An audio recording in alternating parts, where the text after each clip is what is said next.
আমি যে গণিত কৰোঁতে ব্যৱহাৰ কৰোঁ সমান চিন সেইডাল কোনে আৱিষ্কাৰ কৰিছিল আৰু সেইডাল আৱিষ্কাৰ কৰাৰ আগতে কি বুলি লিখা হৈছিল পৃথিৱীত এনেকুৱা কোনখন ঠাই আছে য'ত ৰছী টানি পেলাই কাপোৰ শুকাবলৈ লাইসেন্স ল'ব লাগে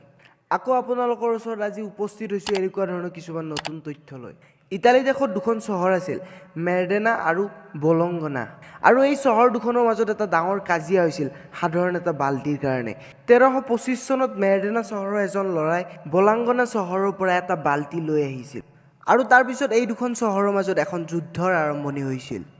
আৰু এই যুদ্ধত প্ৰায় 2000 মানুহৰ মৃত্যু হৈছিল নহয়নে আচৰিত কথা সেই বাল্টিটো এটা সাধাৰণ বাল্টি আছিল সেই সময়ত আৰু সেই সাধাৰণ বাল্টিটোৰ কাৰণে 2000 মানুহৰ মৃত্যু হৈছিল আৰু সেই বাল্টিটো আজি মৰ্ডেনা চহৰত সজাই থোৱা আছে সঁচাই আচৰিত কথা আপুনি জানেনে জাপানীসকলৰ মতে আপুনি 1 জানুৱাৰীত যিটো সপোন দেখিব সেই সপোনটোৱে আপোনাৰ গোটেই বছৰটো কেনে যাব তাক নিৰ্ধাৰিত কৰে আপুনি যদি 1 জানুৱাৰীৰ দিনা বেয়া সপোন দেখে তেতিয়াহ'লে আপোনাৰ গোটেই বছৰটো বেয়া যাব আৰু যদি ভাল সপোন দেখে তেতিয়াহ'লে আপোনাৰ গোটেই বছৰটো ভাল যাব আৰু সেই জাপানীসকলৰ দৰে আমাৰ ইয়াতো তেনেকুৱা এটা কথা আছে 1 জানুৱাৰীৰ দিনা যদি আমাৰ দিনটো আৰম্ভণি বেয়া হয় তেতিয়াহ'লে আমাৰ গোটেই বছৰটো বেয়া হ'ব আৰু যদি ভাল হয় তেতিয়াহ'লে আমাৰ গোটেই বছৰটো ভাল হ'ব আপুনি বিশ্বাস কৰেনে এটা কমেন্ট কৰি কৈ দিব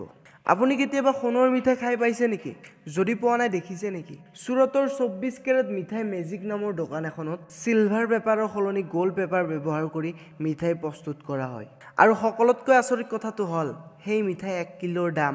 9000 টকা আপুনি এই কথাটো কৰবাত শুনিছিল নেকি বা দেখিছিল নেকি যে সোণৰ মিঠাই প্ৰস্তুত কৰা হয় যদি দেখা নাই বা শুনা নাই তেতিয়াহ'লে এটা লাইক কৰি দিয়ক এতিয়া আমি কথা পাতিম আমেৰিকাৰ নিউয়ৰ্ক চহৰৰ এটা আইনৰ বিষয়ে আপুনি যদি নিউয়ৰ্ক চহৰৰ ভিতৰত থাকে আৰু নিজৰ ঘৰৰ বাহিৰত এডাল ৰছী টানি কাপোৰ শুকাব বিচাৰে তেতিয়াহ'লে আপুনি লাইসেন্স ল'ব লাগিব ইয়াতকৈ আচৰিত কথাটো হ'ল আপুনি লাইসেন্সখন লোৱাৰ আগতে আপোনাৰ ঘৰলৈ এজন অফিচাৰ আহিব আৰু সেই অফিচাৰজনে আপোনাৰ ঘৰটো পৰ্যবেক্ষণ কৰিব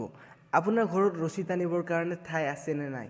আৰু সেই সকলোবোৰ চোৱাৰ পিছত আপোনাক লাইসেন্সখন দিব আৰু যদি কেতিয়াবা আপুনি সেই ঠাইৰ পৰা বেলেগ ঠাইলৈ গুচি যায় কিবা কাৰণত তেতিয়া আপোনাৰ লাইসেন্সখন বহিষ্কাৰ কৰি দিব আৰু আপুনি ফাইন ভৰিব লাগিব আমাৰ ভাৰতৰ এনেকুৱা ধৰণৰ কিবা আইন আছে নেকি আৰু যদি আছে তাৰ বিষয়ে যদি আপুনি জানে তেতিয়াহ'লে আপুনি কমেন্ট কৰি কৈ দিব আৰু যদি মই ক'ব লগা হয় তেতিয়াহ'লে আপুনি ক'ব আপোনালোকৰ কাৰণে মই এনেকুৱা ধৰণৰ এটা ভিডিঅ' প্ৰস্তুত কৰি উলিয়াম আমি গণিত কৰোঁতে যে ব্যৱহাৰ কৰোঁ সমান চিনডাল কেলকুলেটৰত যে ব্যৱহাৰ কৰোঁ সমান চিনডাল সেইডাল আচলতে কোনে আৱিষ্কাৰ কৰিছিল আৰু সেই প্ৰশ্নটোৰ উত্তৰ হ'ল ৰবাৰ্ট ৰিকৰ্ডে 1557 চনত এই চিনডাল আৱিষ্কাৰ কৰি উলিয়াইছিল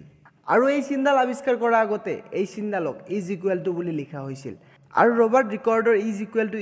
= বুলি লিখি আমনি লাগি গৈছিল আৰু তেওঁ তেতিয়া ভাবিছিল = টোক আমি শৰ্টকৈ লিখিব নোৱাৰো নেকি আৰু তেওঁৰ মনত সেই ভাৱটো অহাৰ কাৰণে আজি আমি = লিখি আমনি পাবলগীয়া হোৱা নাই আৰু সেইটোক আজি আমি সমান চিন হিচাপে ব্যৱহাৰ কৰোঁ এতিয়া আমি আগবাঢ়িছো আমাৰ শেষৰ তথ্যৰ ফালে আমি ৰাতিপুৱা 5টা বাজিলে 5 am বুলি কওঁ গধূলি 6টা বাজিলে 6 pm বুলি কওঁ আমি যে টাইমৰ পিছত am আৰু pm ব্যৱহাৰ কৰোঁ এইবোৰ আমি কিয় ব্যৱহাৰ কৰোঁ আপুনি জানেনে am pm ৰ ফুল ফৰ্মটো আচলতে কি am ৰ ফুল ফৰ্মটো হৈছে এন্টি মেৰিডিয়ান